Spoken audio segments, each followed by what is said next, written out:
ચાણોદાવાના મુખ્ય માર્ગ પર આવેલું શ્રી બીએન હાઈસ્કૂલની બાજુમાં નાળું આવેલું છે, જે આશરે 100 વર્ષ જૂનું છે.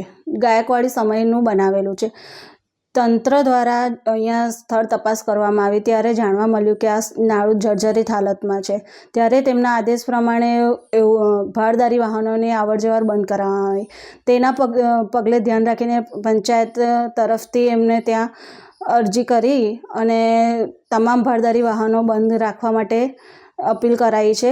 અને જનતાને પણ કહેવામાં આવ્યું છે કે ભારદારી વાહનો પણ બંધ રાખે અને અમારા સાથે સાથ સહકાર આપીને આ નાળું જ બને ત્યાં સુધી સહકાર આપે. બસના રૂટ માટે એવું કીધું છે કે સરકારી દવાખાના સુધી બસ અંદર આવી શકશે, જેથી કરીને વિદ્યાર્થીઓને તકલીફ ના પડે. ગામમાં નોકરિયાતો છે, છોકરાઓ જે નોકરી કરવા માટે જાય છે, એમને સમયસર ત્યાં સુધી પહોંચી શકે તેના માટે બસને એસટી ડેપોમાં જાણ કરવામાં આવી છે. લેખિત અરજી કરી છે કે બસ સરકારી દવાખાના સુધી આવી શકે.